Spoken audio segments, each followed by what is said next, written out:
Stay tuned for the Joan Quinn Profiles.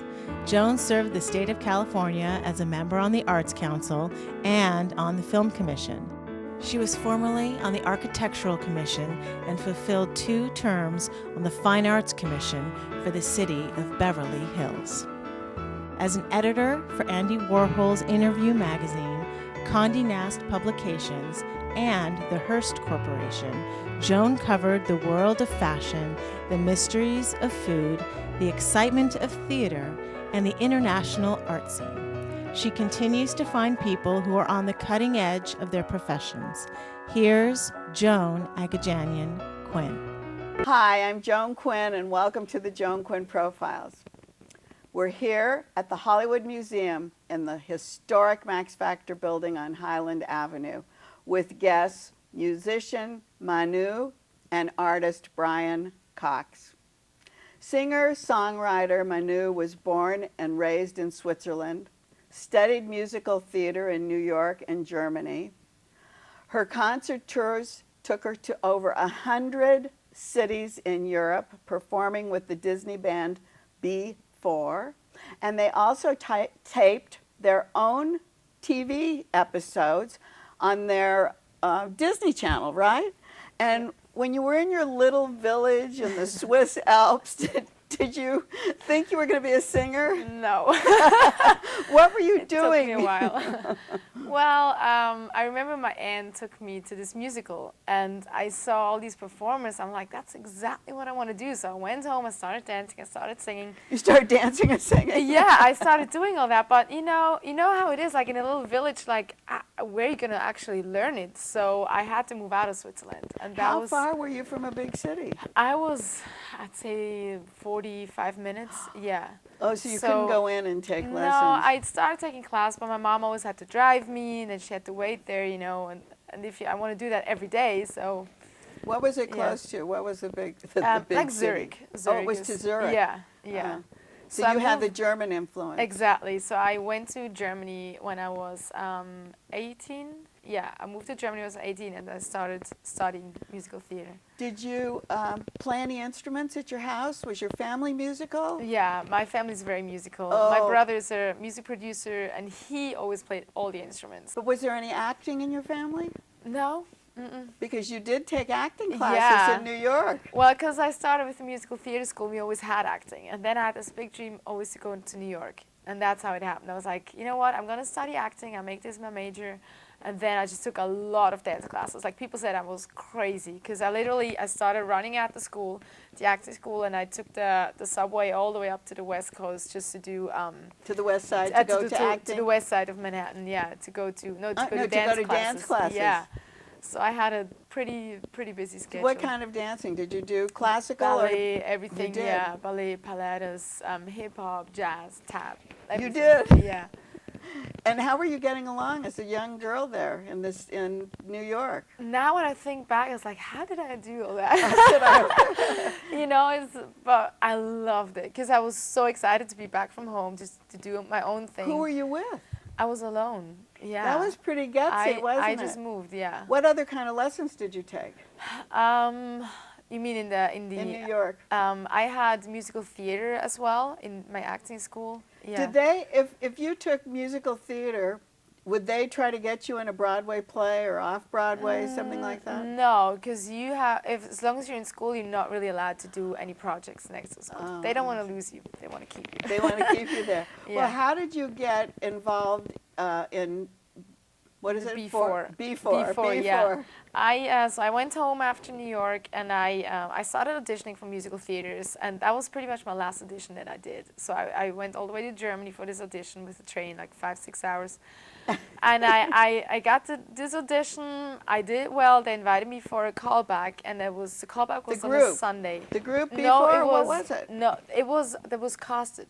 So we had to do a casting actually for that, an audition. Oh. So basically I had this audition on Sunday. They called me on Sunday night right after the audition when I was on the train to Switzerland, and they said, you got the part, you got to move here on Tuesday. So I went home for a day, and I packed all my suitcase. I said, Mom, I have no idea what it is, but just let me go. So they let me go, and I Yeah, I got to Germany and I met all the producers from the TV show, the producers who did that. These were the producers for B4? Exactly, yeah. And what city was it in? It was in Cologne. Oh, it was in Cologne. Germany, yeah. Wow. So I moved there and it started literally, I moved there on Tuesday, we were in the studio on Wednesday, and a month later I was on TV, I was like on tour. How many people? We were 4, 2 girls and 2 guys. And so was it brand new? It was brand new. The other new. people were new I too? didn't know these people until I met them like on the day when I moved in with them. And so they were new just like you? They were new, yeah. We lived together then. And then who decided B4? That was the whole project. They had the whole project ready. They just needed the people. So the setup with the Disney Channel was there. They knew we're going to do, you know, like a documentary about us moving in, being on tour, like being from a nobody, go to like #1. Is that right? Charts. They had it, it was They like had reality it all set TV. up. It was, I mean, yeah, kind of really reality kinda, documentary. yeah, it was more documentary. It was not like, you know, any Every setups day you or, did. But yeah. still, they were every day. filming you, right? Yeah, every day. The whole time we were on camera, nonstop, and they just went home and just cut it together. And who wrote the music? Our producer did, yeah. And then what did you sing? What kind of music was it? It was like kind of Hannah Montana. It was very, Yeah. it was very Disney, very pop music, yeah, for kids, for teenager kids, yeah. And then you went to a lot of cities. A lot of Did they set it all up? Everything. All I knew is a tour bus would arrive in the morning, you jump in there, and then you don't even know where you're going. It's like, it happens, because you're not even reading the whole pages anymore that they send you every day, because it was too much, you know. You're just sitting in the bus, it's like, well, wherever we go, we definitely know we have a show, and we have some signings, we have But you always went in a there. bus? Did you Sorry. fly anywhere? We flew a few times, because we had shows in Spain as well, in Italy, in Austria, yeah. And then where did you go? What cities in Germany? Everywhere. Like everywhere. Berlin, Munich, Stuttgart, Cologne, Düsseldorf, yeah. And what kind of venues were they? We started out very small to like big venues. The biggest one was a New Year's show. So imagine like New York, like Times Square, but it was in Germany in front of the Brandenburger Oh, it was in Gate. Berlin? It was 1 million people in front of The Brandenburg It Gate? was huge, yeah. And That you were was- singing? We were singing. That was the biggest show ever I've done in my life, and we always cried. We performed the ballad, and And you all all of us got had- along together? We got along very well. And there you were, New Year's Eve, like Yeah. that, with 1 million people Yeah, watching you? it was incredible. Here we are in Hollywood. I Did you know. come to act, or did you come? Why did you come to Hollywood? As soon as I knew the project was gonna end, I packed my suitcase and just booked my flight and came to You LA. mean they just closed They it? just closed it, 2010, and I just moved here, yeah, without knowing anything. Why didn't they continue it if they were so successful? Well, there was a point where you just want to do your own thing. We The all people felt like you we all- want to do music for, you know, more teenagers. We want to dress the way we want it, and not like oh, Disney did they have anymore. a uniform for you? Oh yeah. Oh, they did? What did Yeah. you wear? We wore like everything. We had very colorful outfits. I had to wear like 2 braids on the sides. Oh, so they had it all choreographed. Yeah, they had it all. Did you wear the same things, or did you wear one color and she wore something else? We kind of switched, but we always like we had twice uniforms. They were literally like cut just for us with our names in the back. Oh. We were wearing them for quite a long time. Did you dance? We danced, yeah. We were dancing and singing on So stage. did they have people come in and give you voice lessons and dance lessons? Yeah, exactly. We had a lot of training. Yeah, A lot of training. it's hard to sing and dance on stage. And then where were you? Were you in an apartment? Yeah, or we were lived you- in an apartment, all of us together. Yeah. That's fantastic. It was a That is crazy so great. So time. here you are in Hollywood. Yeah. You packed up. I packed You up. finished B4 and you Exactly. came here. Yeah, I came here, and the first thing I did was just started networking as much as I can. So we went everywhere. We would even like write down where there's like red carpets just to see celebrities, just to be Did you? around them. Yeah, we were driving everywhere. Who'd you come with? I came with my band member back then. We came together. Yeah, she had the same dream that I did. And then did you make this here? I made this here. Yeah. And what That's my is it? first Tell us CD. about this. It's called Red Handed. It's my first. It's an EP, so I'm working now on the full length record. I just wanted to get some kind of vibe. If the people love the music, and I just had my first show at the Whiskey Go Go. Oh, that was your first show? That was my very first show in America. Yeah. with like a full band. I had dancers, I had violin players. Where'd you get the band? Do you have a manager? No, I do everything myself. So you got a band together? Yeah, I have a booking agent though, but I don't have a manager yet. Yeah. So you play the Viper Room? I play the Viper Room on Wednesday, on the 24th. And then do you have other venues in LA? No, because I only want to do a few shows in LA, and then I want to start touring. So we start touring on the West Coast all the way up to Seattle, Washington, and then... Will you take this band with you? Yeah, the full band. So you're all going to go together? We're all going to go. Just take a bus and just leave and go. Oh, that's fabulous. But you had good experience from before. Yeah, absolutely. So I know how tour life is. You knew what to do. What kind of audiences do you have? Well, at the Whiskey, we had everybody there. I mean, okay, there's audiences, of course you have to be 21, which I think is kind of sad because, you know, I love working with kids, and I do want to continue that as well. So I have some plans with that too. In Seattle? Well, we're talking about doing like a little school tour, and I actually also go back to Germany to a few dates there for TV shows. Alone? Yeah, you'll be doing. Yeah. So do you sing solo? I sing solo. Yeah. And in this tour, you're singing alone. Yeah. You just have your band and violins. Exactly. And did you put all that? I put all that together. It was a lot of work. I bet. So to have some like dark eyes. Well, tell me how you got your name. I got my name. What is your real name? My real name is Manuela. Lovely name. Thank you so much. Yeah, it's and how do you say your last name? Ushker. That's hard to say. Ushker. But Manuela is beautiful. You're good. Yeah. And Manou is great. Thank you so much. Yeah, that was my artist name. You know how it is. You just Did you find it? We found it. Yeah. It was like we're sitting together with the band. I'm like, I want to have a more interesting name. You write your songs. Yeah. Do you write for other artists? No, I have a co-writer that I was writing a lot with. Also, this record, he produced it. His name is Taylor Carroll. He produced the record and we co-wrote the whole things, but so far I just write for myself. I don't have time right now. Manou, we're going to look for you. Thank you. Thank you for being with us. And don't go away. We'll be right back with artist Brian Cox.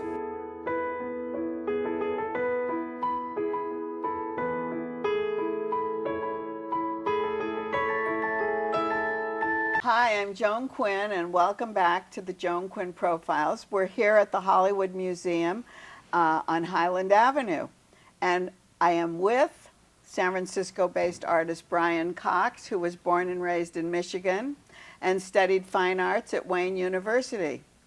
His artwork consists of a wide variety of materials. He uses them in many ways. And Brian has a weekly radio show in San Francisco called Sonic Subversion. And Brian, yes. Did you go to San Francisco right after college? Yeah, you know, I actually sort of stopped going to college. Oh, you did? I never finished. You know, I sort of had loose plans to maybe finish in San Francisco. Yeah. But I just needed to get out, and I really wanted to move to San Francisco and just start living and working as an artist. But you spent a lot of time in Detroit, you said. I did, you know, and it colored my art in a lot of ways, and a number of the things that, you know, the images that you referred to, that factory water tower thing that you seem to like, are some of my photography from way back when. Oh, is that where that came from? Yeah, I used to, you know, when I was younger, before moving to San Francisco, I used to traipse around in abandoned factories in Detroit and just sort of photograph things that I found. You could find them in this amazingly state of untouched decay. But how are you going to use your photographs? Was that part of your artwork at the time? Was that what you were thinking of? Well, I studied photography as well as painting, and but I'd always been interested in screen printing and pop art styles. I was, you know, really influenced by Warhol and Rauschenberg in particular, and I wanted to use my photography for screen printing. Oh, so you had that in mind all the way along. You know, when I take a photograph, I sort of collect photographs, kind of like the strange objects that I use in my assemblage pieces. So oftentimes, even today, even just walking around, you know, with my, you know, phone in my pocket, I'll see something like, oh, you know what, that would be a good part of a collage or a good part of even just a screen print on its own, right? And I'll just sort of collect images. And then when I feel like working and making collages to use for screen prints or just a screen print, I have this giant catalog, you know, Of background. 25 years of photography I can sort of look through and find the right image. But do you do your own screen prints? I do. How did you learn how to do that? Did you take classes when you got to San Francisco? No, I'm fully self-taught in screen printing. You know, the first thing I ever did, I bought, you can still buy this kit. It's sort of like everything you need from the Hunt Speedball, and a little, you know, pamphlet describing the process. How to do it? And, you know, it's kind of a cumbersome process. It's a photographic method. You need a darkroom. Oh, so you do? you actually kind of need a lot of space to work. It's kind of messy and sloppy, so you need lots of water and dark rooms. So I initially used a closet as a dark room and burned my own screens myself. Recently... Stop. How do you burn your own screens? What do you do? Well, you have to make a photographic positive transparency. So it means you have to turn your image into a halftone pattern, the little dots, and then you put that on a plastic transparency, and then you have to lay that on top of a photo emulsion coated silk screen, and then expose it to bright light for, you know, the right amount of time. That's and then what... you rinse the negative, the stuff that was protected by the right. black comes up, and then you rinse that out with water. But I've since started farming out that process. I was going to say, that's where they have professionals They who do. do that, I right? finally just broke down and found a place in San Francisco that is really reasonable, and they do it right the first time. But it's good for you to have learned that. It because is. You know what they can do. I know how to do it myself.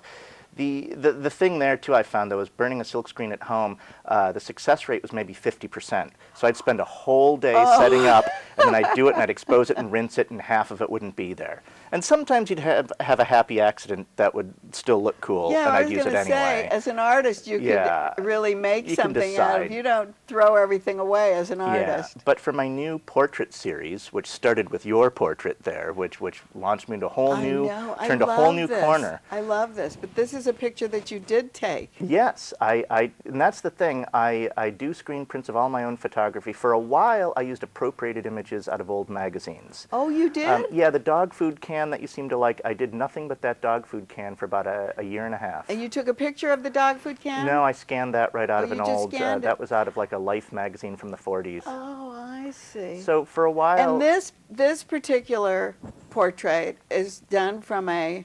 that's a digital photograph. So it's a photograph. Yeah, that took that of you at a party.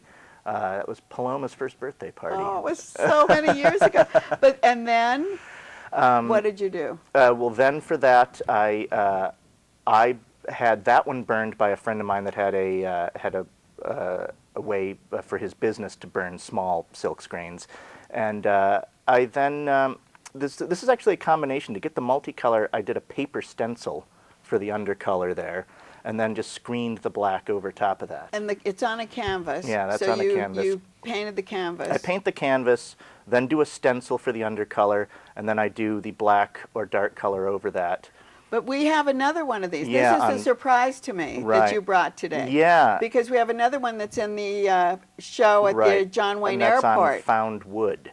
Oh, it's on found wood. Yeah, and a lot of mine, so that's the other thing, aside from collecting photographs, I collect pieces of found wood. So I've got a closet with all these little scraps of found wood, and preferably they look like they've been somewhere a long time and they're old. And I like to find small rusty metal objects to affix to these found wood things. Do you go to, say, framing shops and go through the trash? Never. So you don't have that kind of found wood? I just like to find things on the sidewalk. It's not found wood that's like in the trash can? No, it's really, really found. Sometimes, you know, you'll find somebody will like gut an old building or clean out a garage, and there'll be a pile of stuff on the sidewalk like that.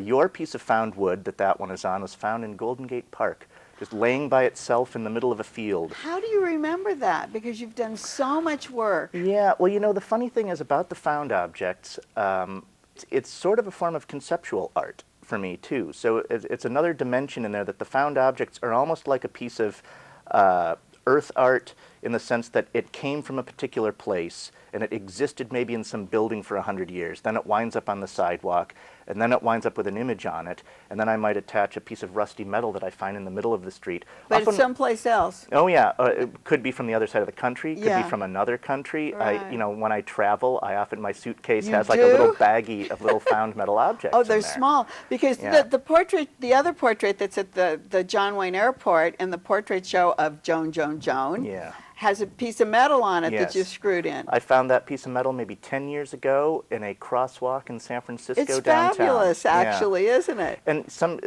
rusty metal often looks like a painting on its own to me. Exactly. I sometimes photograph rusty metal when I see it, if it's not a piece I can take, but I'll be walking around in an alley behind an industrial building and there'll be a perfectly corroded piece of rusty metal that maybe has color and spots in it.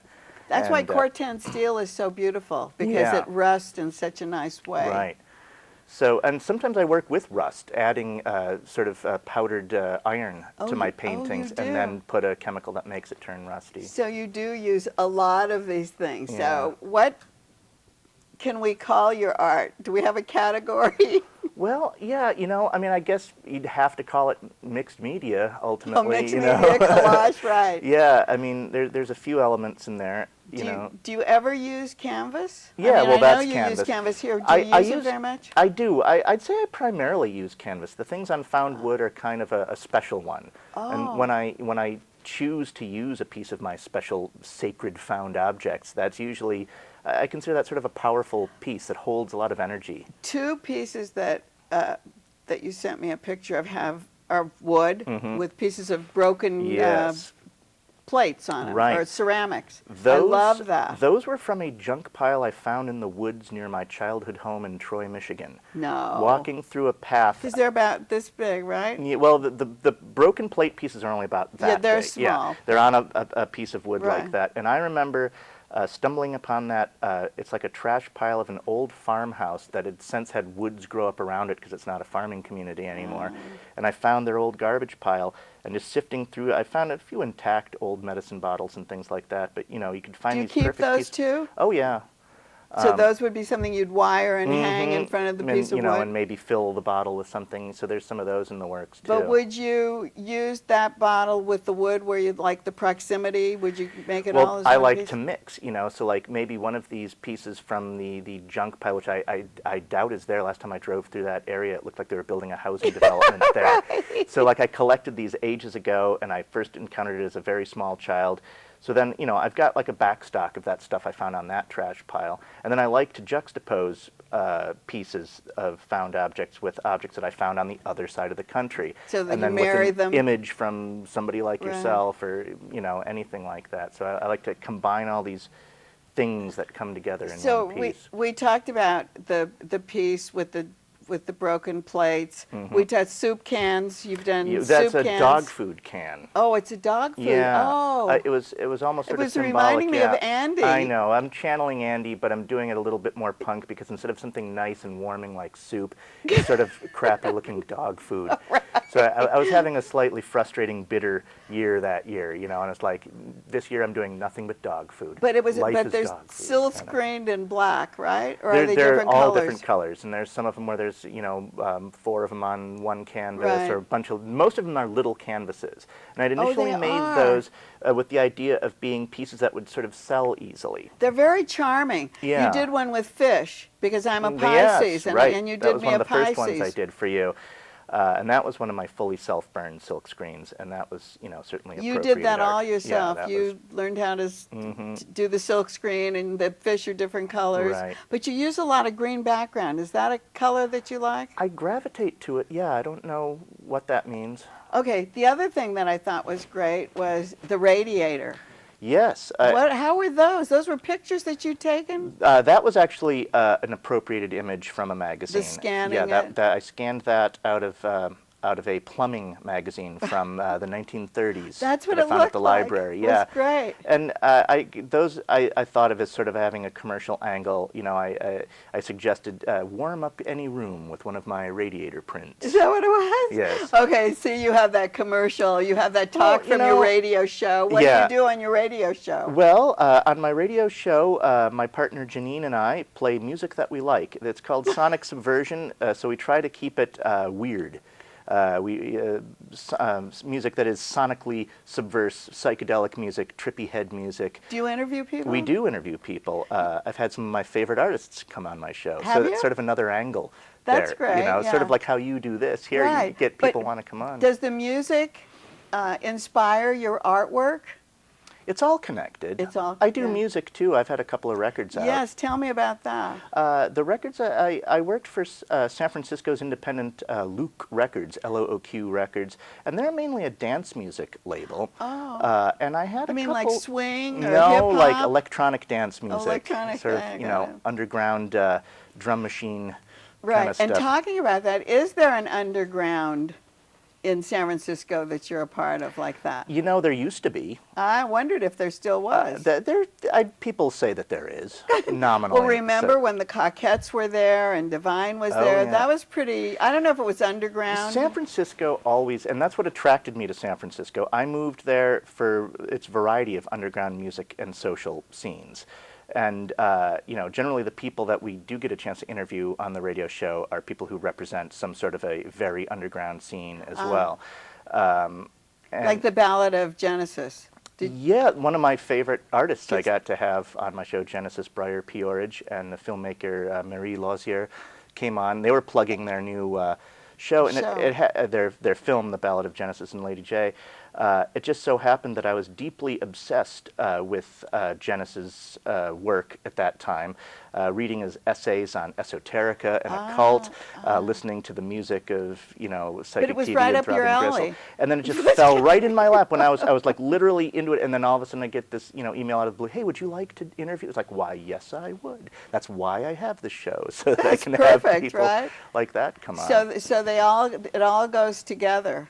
Yeah. The inspiration for your work. It's all connected. And Everything the inspiration is. for the artwork, it seems to me, is just life, walking around. Yeah. You see things, you spot things. I see things, you know, just the other day, lately I like to take the pictures when you can see of the tops of buildings, where you see the chimneys and the little door that comes out onto a rooftop of a building and the electrical wires that connect up there. You know who did that? Ellsworth Kelly. Because all of those single paintings that he did were the tops of buildings. A lot of them that he saw in Paris. And I really like that. That's very interesting. You know, when you talk about like those pictures of like the factories and the water towers I took in Detroit, you can go into the middle and just see whole vistas of that kind of stuff. But living in the pretty city like San Francisco, where you see the beautiful hills and beautiful Victorians, it's funny, people don't notice that, like, if you look between that beautiful building and that view, look, there's like just a little rift, you know, so I have to like frame it so you can't see any of the pretty stuff next to it and just get... So you have the object or yeah, whatever. and nobody would know where it was taken. Well, where do we go from now? I don't know. Well, I tell you where I'm going is making portraits. People, this seemed to resonate with people so much, and it was really good because I really needed to find an outlet for sort of commercial acceptance of my visual art. Like, I'd sold a few records, and, you know, that worked out well, and, you know, my radio show goes well. This is great because it's like, it has its own strength, doesn't it? It you does. take a picture of someone and you make it any way you want, Yeah. color it any way you want. And I really try to capture somebody's, just somebody's spirit in it. And I feel like you know, almost in that, the concept of, you know, remote native cultures that feel like a photograph of them will capture their spirit. I think there might be some truth to that. And I like to, you know, a couple of the people that have commissioned me to do these portraits because they saw this one, you know, sometimes they ask me like, hey, I have a favorite photograph of myself. Will you work from one of my photographs? And I say no. Oh, you won't do that. Do that's that. interesting. I only want to use my own photographs, so so I have control over that whole process where I'll pick it. They don't get any editorial control, and it takes the eye to see which thing will screen well. I think too. it's better that way because that's so, totally too. from the artist. Yeah. And I'm so glad you came today. You drove down from San Francisco, and we love having you. Oh, I love being here. LA always inspires me. I always work on art right when I get home from here. Thanks, Brian. Thank you. And thanks for watching the Joan Quinn Profiles. Email me, JAQUINN1 at AOL.com, and we'll see you next time.